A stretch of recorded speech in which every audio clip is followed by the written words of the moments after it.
Caros irmãos e irmãs, muito bom dia para todos. É com muita satisfação que eu venho ao Centro Espírita Emmanuel, essa casa fundada nas bases legítimas da doutrina espírita. Para nós é sempre uma alegria grata rever os amigos e poder compartilhar essa abençoada doutrina e o Evangelho que tanto nos sustenta, que tanto nos inspira. Naquele tempo, Jesus se deslocara de Jerusalém, da Galileia até a cidade de Jerusalém, pela primeira vez, já no início do seu trabalho de divulgação do Evangelho. E assentado às portas do templo, não muito longe, se reunia um grupo de sacerdotes e de pensadores ociosos. Um deles, chamado Hanan, impressionado e magnetizado pela figura imponente de Jesus, se aproxima e diz a ele: Galileu, que fazes na cidade? Jesus responde: passo pela cidade buscando a fundação do reino de Deus. Respondendo com modesta nobreza. O sacerdote, impressionado com aquela resposta, diz: reino de Deus? O que pensas tu venhas a ser isso? Jesus disse: esse reino é a obra divina no coração dos homens. Obra divina em tuas mãos? Com que contas para essa empresa difícil? Quais são os teus companheiros e os teus seguidores? Acaso tens o apoio de algum príncipe ilustre para essa difícil tarefa? Jesus responde de forma humilde: os meus companheiros hão de vir de todos os lugares. O sacerdote então dá uma gargalhada irônica e diz assim: com certeza, os tolos e os ignorantes estão em todas as partes do mundo. Com certeza será esse o teu material de apoio. Mas, Galileu, porventura já vistes uma estátua perfeita, modelada com fragmentos de lama?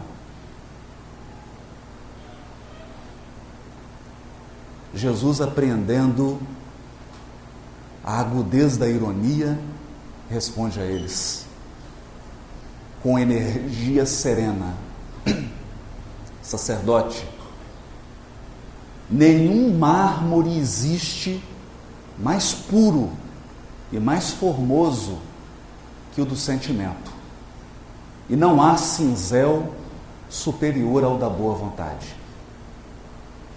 Impressionado com a resposta, responde o sacerdote: conheces Roma ou Atenas? Jesus lhe diz: eu conheço o amor e a verdade. Por acaso conheces os códigos imperiais ou as regras do templo de Jerusalém? E Jesus finaliza dizendo: eu sei qual é a vontade do Pai a meu respeito. O sacerdote, então, irritado, se afasta e Jesus prossegue a sua visita à cidade. Após caminhar por Jerusalém, regressa ao lago de Genezaré. E passando pelas margens do lago, próxima à cidade de Cafarnaum, Jesus procura, ansioso, a Simão Pedro e André, pescadores do lago que estavam trabalhando no local. Chega até eles e diz: Simão, André, quereis ser meus discípulos? Os dois parecem reconhecer aquele timbre de voz. Mesmo sem conhecê-lo, aquela fisionomia lhes é familiar. Eles talvez não seriam capazes de explicar de onde conheciam aquela figura doce e amorosa do Mestre. E Jesus então começa a lhes explicar sobre o trabalho do Evangelho, sobre o reino de Deus. E André ingenuamente diz assim: mas um rei, Cafarnaum tem tão poucas casas. E Simão Pedro, qual se for uma criança ingênua que quisesse demonstrar boa vontade, diz assim: não, André, o lago é grande, há muitas cidades, o reino poderá abranger a todas elas. Jesus então sorri e adia prazerosamente as explicações. Começava o trabalho apostólico. Andando mais um pouco, ele chama Levi, que se transformaria depois no apóstolo Mateus, e assim vai reunindo um a um, até se formar o colégio dos 12. Formado o colégio dos apóstolos, Jesus começa a obra de implantação do reino de Deus. Na visão dos apóstolos, que esperavam um reino físico, uma obra exterior, mas o Mestre, na verdade, procurava construir por dentro. Esse reino, disse ele ao sacerdote, é a obra divina no coração dos homens. E durante os 3 anos em que educou os apóstolos, Jesus sempre procurava modelar essa grande estátua, esse grande mármore que é o nosso sentimento. Muitos anos depois, Alta de Souza, no livro Parnaso de Além Túmulo, escreveria a poesia Mensagem Fraterna, retomando o tema: meu irmão, tuas preces mais singelas são ouvidas no espaço ilimitado, mas sei que às vezes choras consternado ante o silêncio da força que interpelas. Volve ao teu templo interno e abandonado, a mais alta de todas as capelas, e as respostas mais lúcidas e belas hão de trazer-te alegre e deslumbrado. Ouve o teu coração em cada prece. Deus responde em ti mesmo e te esclarece com a força eterna da consolação. Compreenderás então a dor que te domina, sob a linguagem pura e peregrina da voz de Deus em luz de redenção. Sempre o coração. Sempre o coração. O reino de Deus é obra divina dentro de nós. Dentro de nós. Não obstante a ironia e a petulância do sacerdote Hanã, onde está a velha Atenas? Escombros, ruínas. Onde está a Roma antiga? Ruínas. Onde procurar as civilizações do passado com as suas glórias, com seus exércitos? Tudo se transformou em ruínas. Onde os generais poderosos, todos foram obrigados a atravessar as portas do túmulo. Todos os poderes, toda a grandeza, toda a riqueza humana passa com uma velocidade vertiginosa. A única coisa que permanece é aquilo que nós construímos portas adentro do coração. Apenas as conquistas que nós fomos capazes de manter com dignidade dentro de nós. Era sobre isso que Jesus falava. E assim, focalizando a figura de Simão Pedro, nós vemos o Mestre construindo o reino de Deus, não no lago de Genezaré, dentro de Pedro, no coração de Pedro. Passaram-se algum tempo, depois das bodas de Caná, em que Jesus transforma a água em vinho, Simão Pedro procura Jesus. Com as suas angústias, com as suas dúvidas.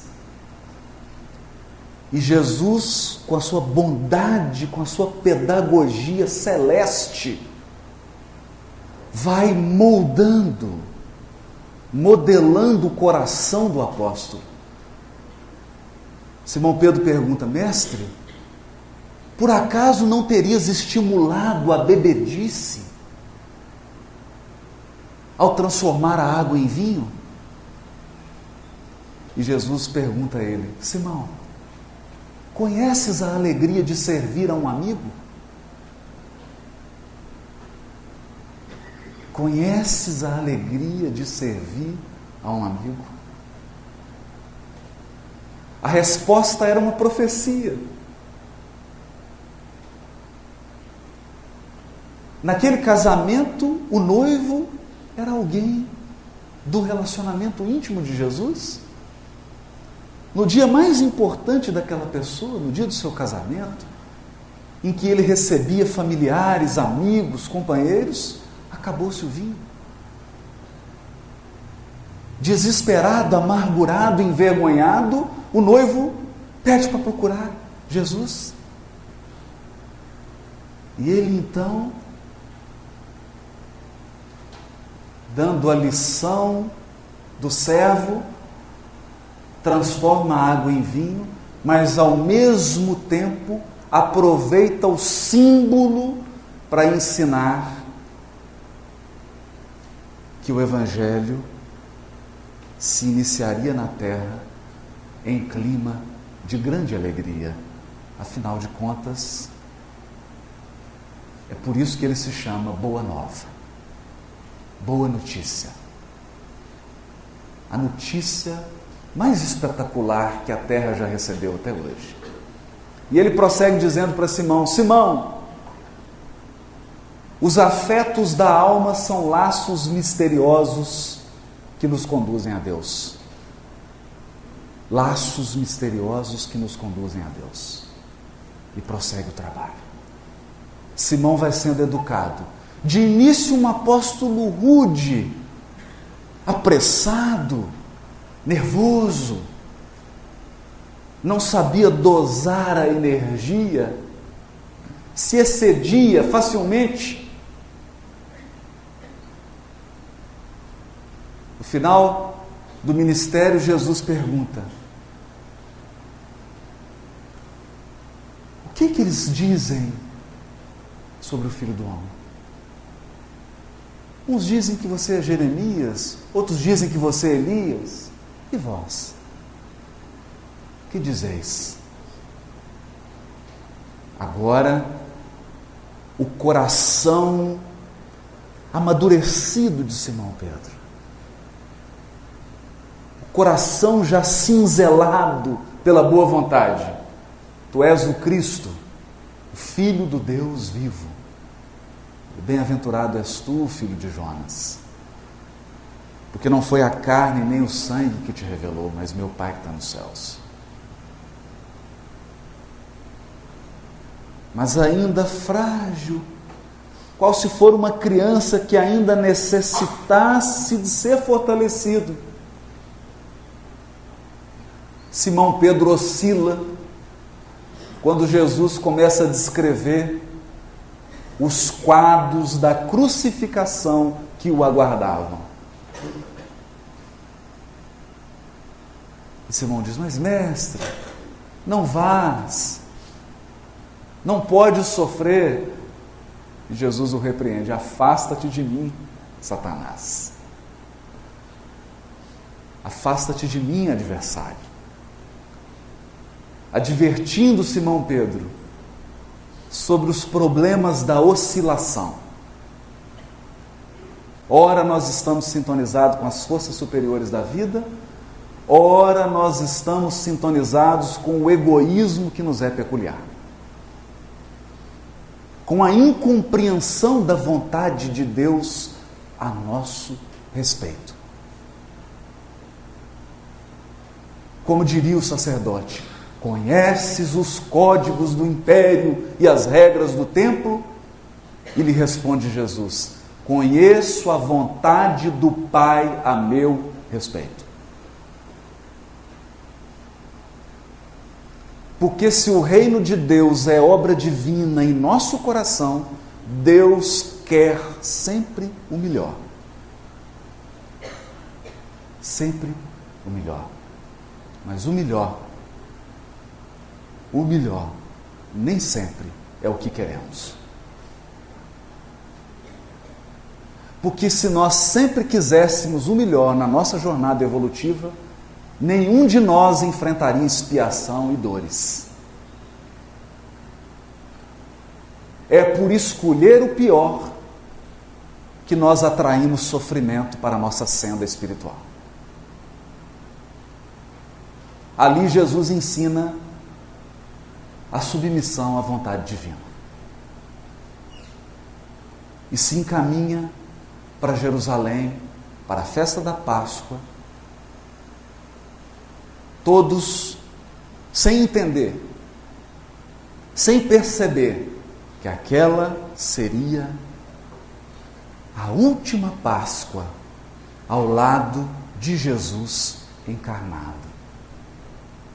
Mas o mestre sabia e diz aos apóstolos: desejo ardentemente comer essa Páscoa convosco. Aquele amor de Jesus, aquele afeto sem limites, que desejava se despedir daquelas crianças espirituais que Deus colocou nas suas mãos para serem educadas. Na ceia, ele adverte Judas.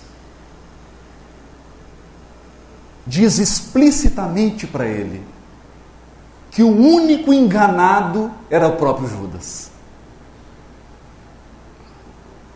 Jesus sabia exatamente o que se passava no coração de Judas.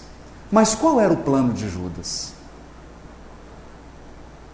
Em que consiste a traição de Judas? Humberto de Campos explica com detalhes. Judas olhava para Jesus e não entendia a mansidão do Cristo. Ele acreditava que Jesus era lento, tímido nas suas resoluções. Judas acreditava que o sucesso do Evangelho dependia de uma aliança com os poderosos da época. Judas não conseguia entender que o reino de Deus é obra divina no coração.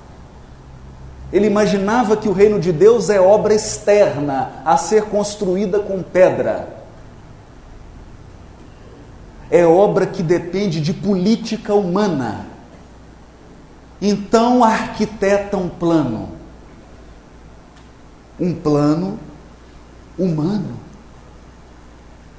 E nenhum de nós pode criticar e apontar o dedo para Judas, porque há 2000 anos todos nós estamos repetindo a experiência de Judas. Estamos buscando Jesus fora. Confiamos mais nos poderes humanos e exteriores do que na bondade celeste que nos dirige por dentro. O plano de Judas consistia em fazer uma aliança com os romanos e com as lideranças judaicas. Eles prenderiam Jesus. Judas assumiria a liderança de uma revolução armada, travariam uma guerra pela independência de Israel e, após libertarem Jerusalém do poderio romano, soltariam Jesus e Judas alegremente diria a ele: mestre, o reino está pronto. Senta no trono. Eu já matei, eu já conquistei, o sangue já foi derramado, as conquistas foram feitas, agora senta no trono, mestre. Reina soberanamente sobre nós. Esse era o plano de Judas. Conquistar o exterior antes de conquistar o próprio coração. Dominar o semelhante antes de alcançar o autodomínio. Mas na sua ingenuidade, o Messias é preso e é crucificado. Percebendo que ele havia sido vítima da esperteza e da política humana,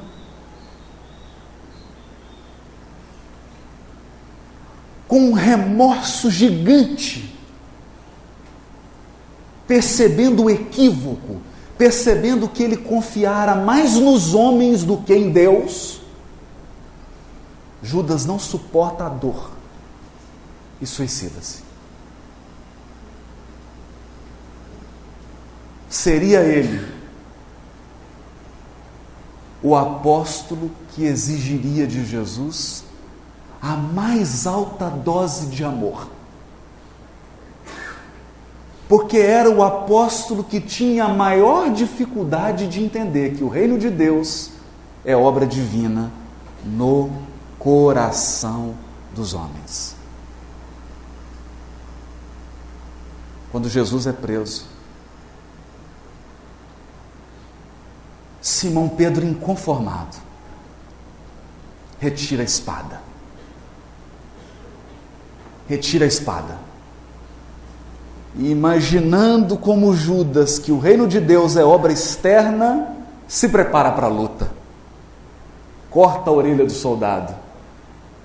E Jesus, com a sua serenidade imperturbável, serenidade daqueles que compreenderam a vontade de Deus a nosso respeito, diz: Simão, embainha a tua espada,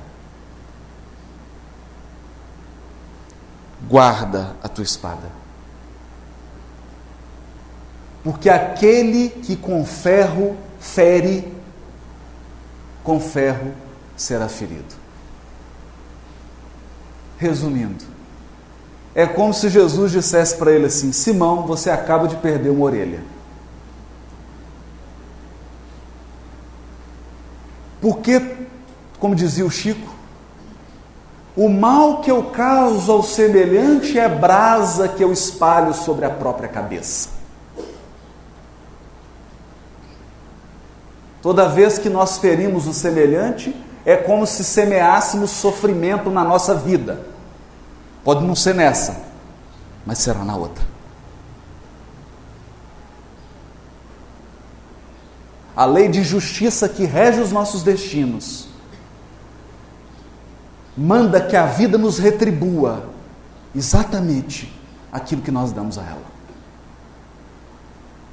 Jesus adverte Pedro: guarda a espada, Pedro, guarda a espada, para que não percas mais do que a orelha.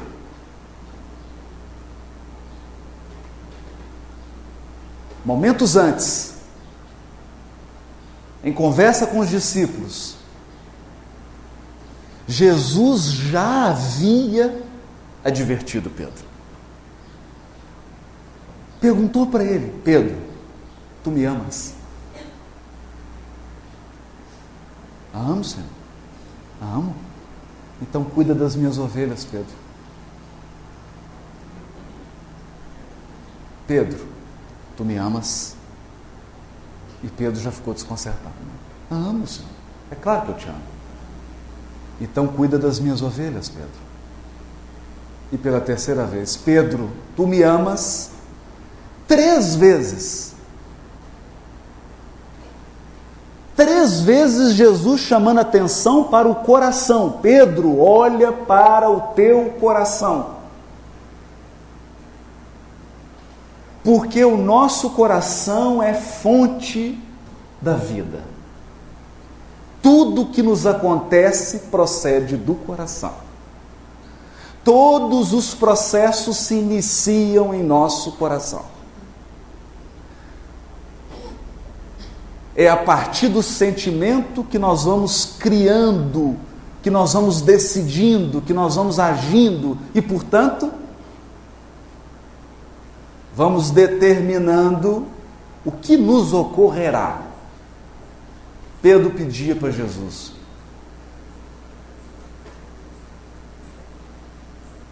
timidamente, uma explicação.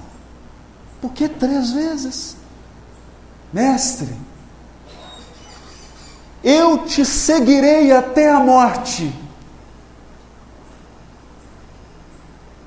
Sempre gestos exteriores. E Jesus diz a ele: Pedro, crê, eu te levarei aonde não queiras ir. Eu vou te levar por caminhos que você não vai querer percorrer. Ele não entendeu. Não entendeu. No momento em que Jesus é levado ao martírio, uma senhora pergunta: esse não é o Galileu? Você não é seguidor? E ele nega. Primeira vez. Nega a segunda vez. Nega a terceira vez. O galo canta e ele se recorda do aviso de Jesus: Pedro, antes que o galo cante, me negarás 3 vezes. É por isso que eu estou te perguntando 3 vezes se você me ama. Porque o reino de Deus é obra divina no coração, Pedro. Amargurado, Pedro se afasta. A crucificação ocorre. O desalento toma conta dos apóstolos. Mas aí, a boa notícia. A boa nova. Jesus ressurge. Emmanuel diz no livro Vinha de Luz: se nós formos capazes de manter a fé em Deus e a fé na imortalidade da alma, nenhum problema será capaz de nos abalar. A fé em Deus e a fé na imortalidade da alma.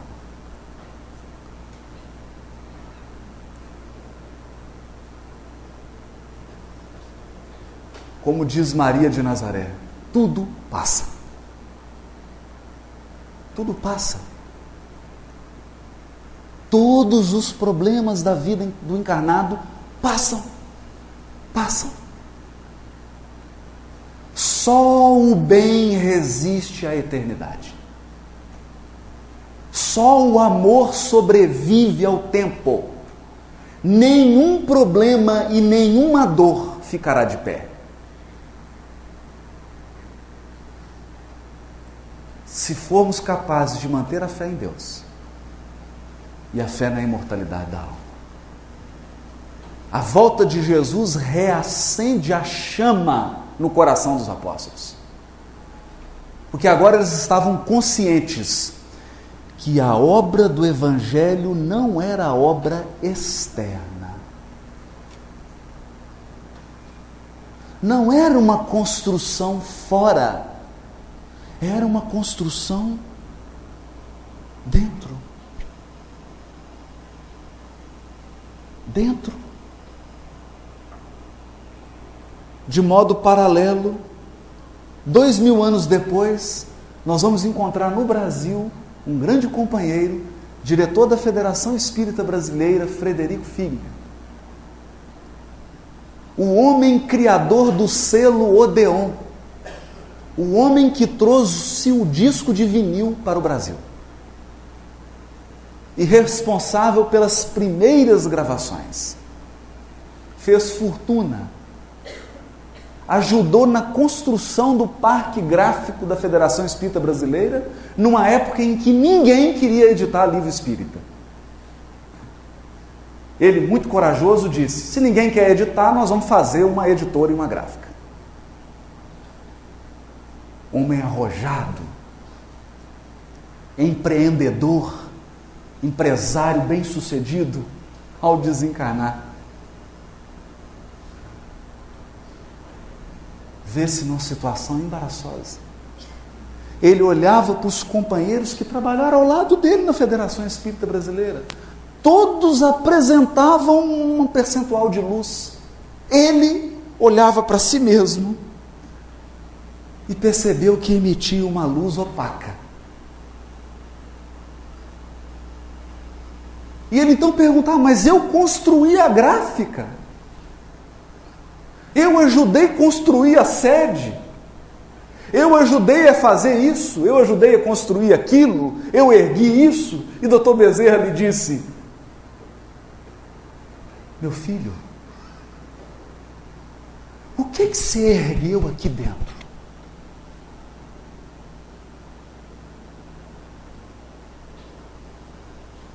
O que você construiu aqui dentro, meu filho? Ele entendeu. Ficou tão sensibilizado que disse: mas eu preciso contar isso para os encarnados, eles precisam saber disso. Está todo mundo enganado lá na Terra, como eu. Veio a Uberaba, ansioso, nervoso, queria escrever. E Emmanuel coloca ele numa fila de espera, para que ele treinasse a paciência. E ele reclama? Reclama. Olha, esse rapaz está aí, eu sou espírita há quantos anos? Esse rapaz está aí, tem 2 anos só, já está escrevendo um livro, esse tal de André Luiz. E os benfeitores, com toda a paciência, Jacó, ele se deu o pseudônimo de irmão Jacó. Ele era um judeu. Jacó, tenha calma. Você precisa sintonizar-se com o médium. Você precisa entender o sistema de trabalho aqui. E ele então escreve a belíssima obra Voltei. Com um único propósito: contar para cada um de nós encarnados que quando você desencarna, o que conta não é o que você fez fora, é o que você construiu dentro.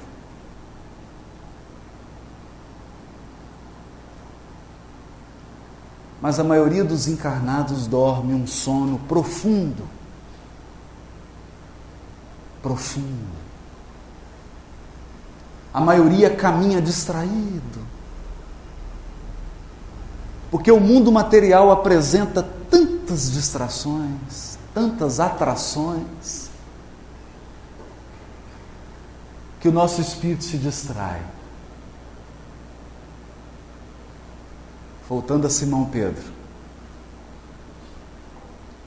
Jesus, em espírito, diz a ele: Simão, vá a Jerusalém, funda uma casa e recebe os assistidos.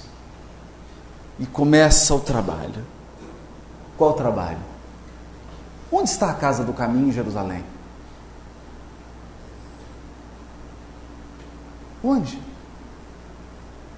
Será que se nós tomarmos um avião e formos a Jerusalém, nós encontraremos a casa do caminho fundada por Simão Pedro? Não. Não existe mais.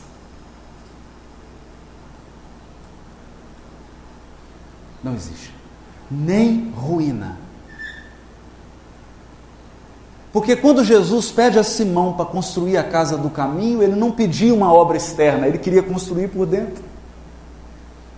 Ele sabia que o trabalho que Simão realizaria era um trabalho para aperfeiçoamento do próprio Simão Pedro.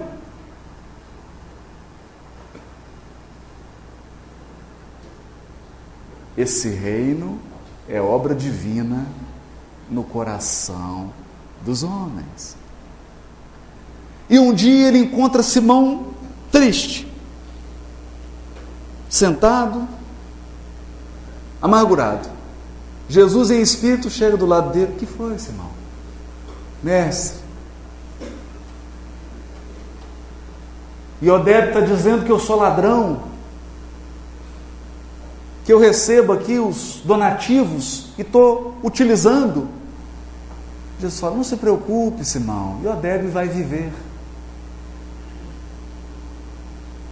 Mas mestre, Joaquim difama a minha honra, espalha mentiras a meu respeito. Não se preocupe, Simão, Joaquim vai viver.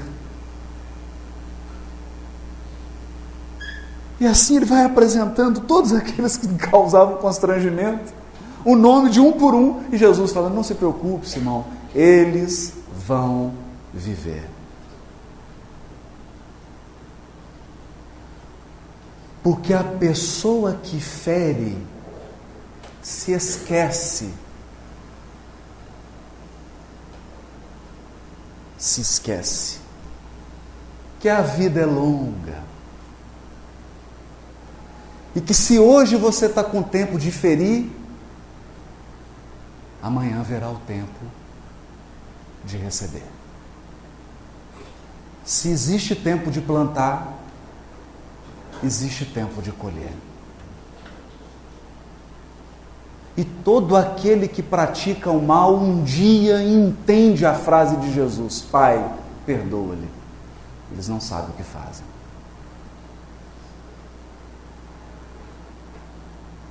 Se o assassino soubesse a expiação que o aguarda numa futura encarnação, ele não mataria. Se o suicida soubesse os sofrimentos que o aguardam na recuperação, ele jamais daria cabo da vida. Se nós soubéssemos as lágrimas que vamos derramar em decorrência do sofrimento que causamos, ninguém se disporia a semear o mal, o sofrimento. Eles vão viver. Passado um tempo, a tarefa se acentua. Simão Pedro mal tinha tempo para as refeições, tamanha quantidade de necessidades que ele atendia. E certo dia ele estava cansado.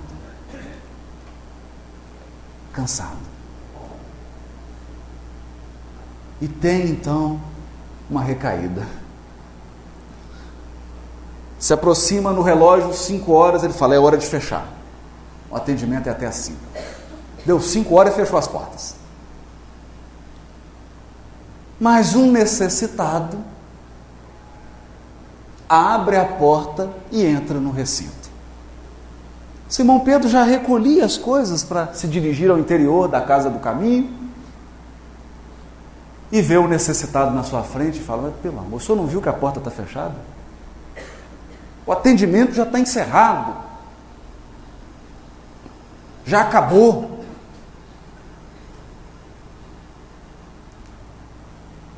O necessitado retira a túnica, era Jesus.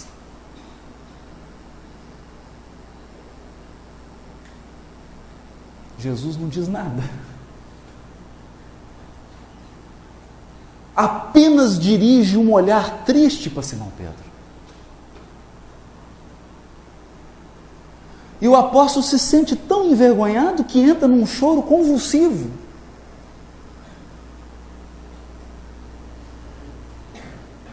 Jesus apenas diz a ele: Simão,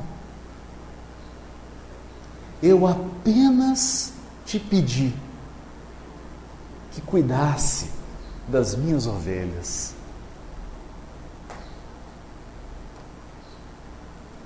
Simão coloca o rosto entre as mãos, chora como uma criança.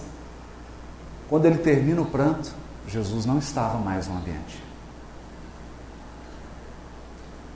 O tempo passa. Prisões, perseguições, Jerusalém é destruída. Simão se transfere para Roma, reunia-se com os discípulos no cemitério, porque os cristãos precisavam se reunir escondidos, e muita gente morreu para que nós pudéssemos nos reunir hoje publicamente, e alguns não vêm à reunião porque dizem não ter tempo.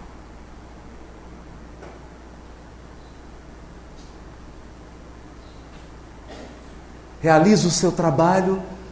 Ali ele já contava com 80 anos de idade.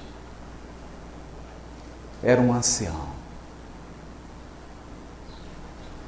Cabelo branco, forças físicas se esvaindo. Já não tinha a energia do passado. Mas o coração do apóstolo já não cabia no peito. Jesus havia construído uma obra divina que nenhum de nós é capaz de ver. Construiu dentro de Simão. Ele estava no cemitério, entram os soldados, algemam Simão, levam para o cárcere. O choro das mulheres, das crianças, dos velhos, que acompanhavam aquela cena, viam aquele homem que eles consideravam um avô, um ancião, que mal tinha forças para caminhar, e aqueles soldados fortes, aquela truculência, aquela violência, com um homem daquela idade. Ninguém era capaz de entender essa maldade do ser humano. Simão é conduzido e ele caminha cansado, é retirado da prisão para o martírio. Seria assassinado na frente de todos os companheiros. De passo lento, vacilante, mas firme, Simão não pensava em si. Ele caminhava fazendo uma prece a Jesus, pedindo ao Mestre que enviasse à vinha do mundo trabalhadores mais fortes do que ele. Porque ele chegava ao fim, precisava que outros continuassem o trabalho.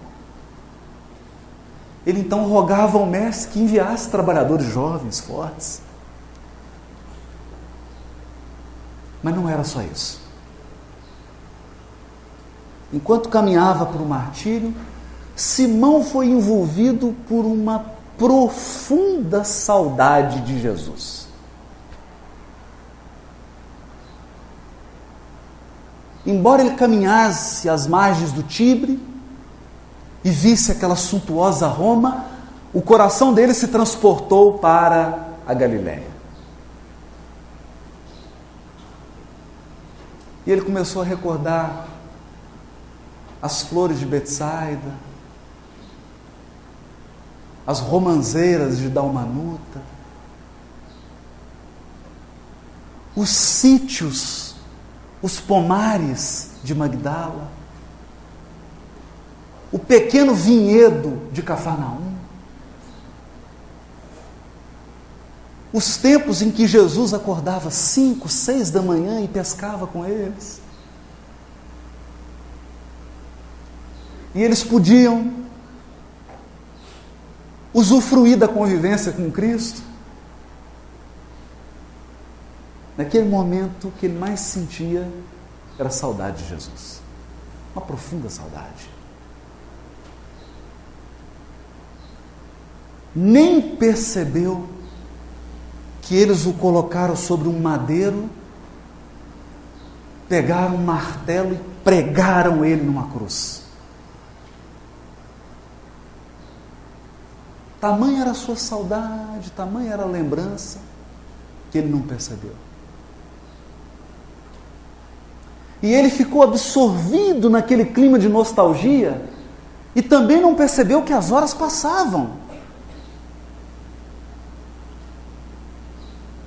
E ele não morria. A única coisa que ele percebeu, Sertório Aniceto, um pretoriano, um soldado do exército romano, que proferia impropérios, zombava de Simão, dizia que ele era um ladrão, um imundo, um sujo. Mas Simão estava tão absorto que nem se deu conta de tamanha agressividade gratuita.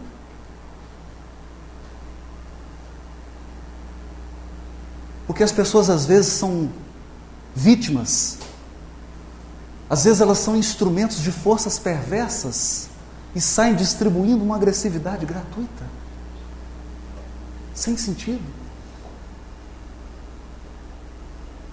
Percebendo que Simão não morria, Sertório tomou uma pedra grande nas mãos, mirou a cabeça do apóstolo e jogou certeiro. Quando aquela pedra atingiu a cabeça do apóstolo, começou a jorrar sangue. A única coisa que Simão sentiu foi um torpor. Um torpor. Alguns minutos de confusão e Simão se sente fora do corpo físico. Ao lado, os restos, o que sobrou daquele corpo físico. Simão desencarnara. Mas para sua surpresa e espanto, abre-se um caminho luminoso e ele vê uma figura que, como se fosse uma estrela que se materializasse. Em questão de segundos, ele percebe a presença do Mestre ao seu lado. Era Jesus que vinha buscar Simão. Ele o aconchega ao coração e o leva, qual se for uma criança bem amada. Simão é levado para regiões celestes. Lá ele tem oportunidade de descansar.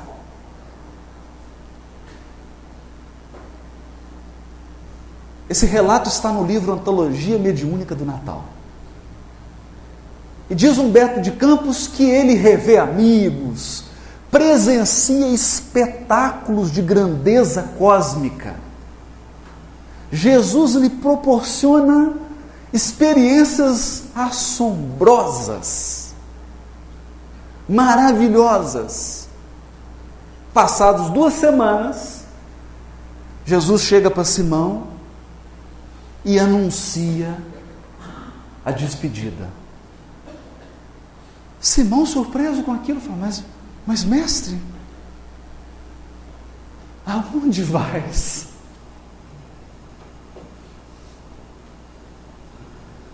Antes da crucificação, Pedro pergunta a Jesus: mestre, aonde vais? E ele responde: crer, te levarei aonde não queiras ir.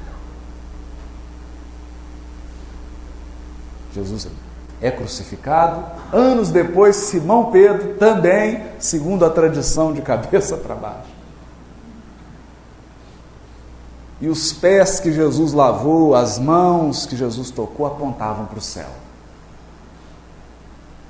Agora de novo: mestre, aonde vais? Jesus então aponta uma região escura e diz assim: Simão, descansa o quanto quiseres nessas paragens que preparei para te receber. Mas no meu caso, Simão, não descansarei enquanto houver um gemido na terra. Enquanto houver um gemido na terra, Simão, não me será lícito descansar. Simão se levanta e diz: mestre, eu também não.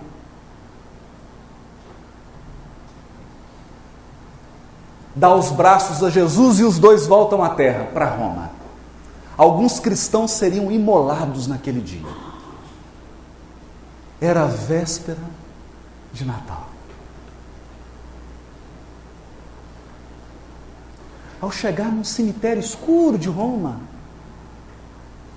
Simão se comove até as lágrimas, porque percebe que alguns cristãos entoavam um canto lindo, recordando o natalício de Jesus. Embora prestes a serem martirizados, eles se enchiam de esperança, de fé em Deus, de confiança. Simão se emociona, abraça eles. De repente, Jesus toca nos ombros de Simão: Simão, alguém te procura. Quando Simão vira, era Sertório Aniceto.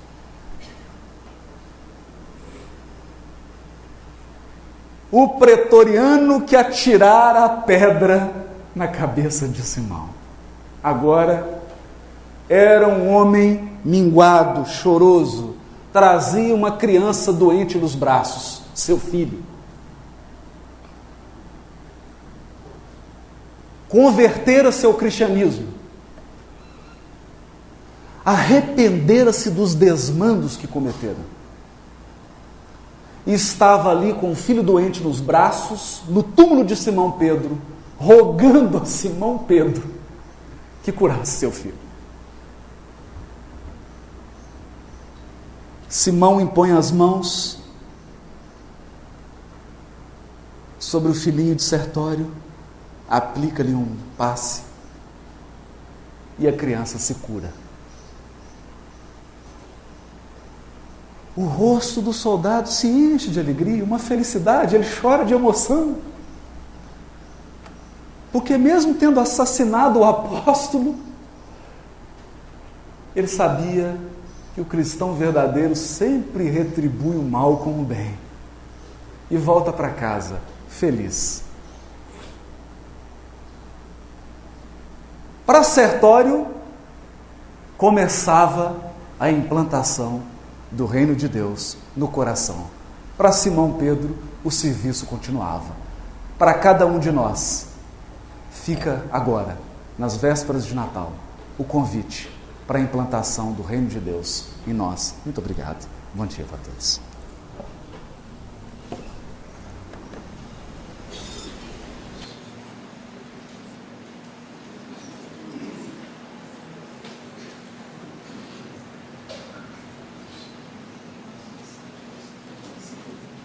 Rede Amigo Espírita, uma ferramenta de união, interação e divulgação do movimento espírita. Acessem www.amigoespírita.ning.com e confira nosso acervo disponível. Rede Amigo Espírita, divulgando, instruindo e unificando.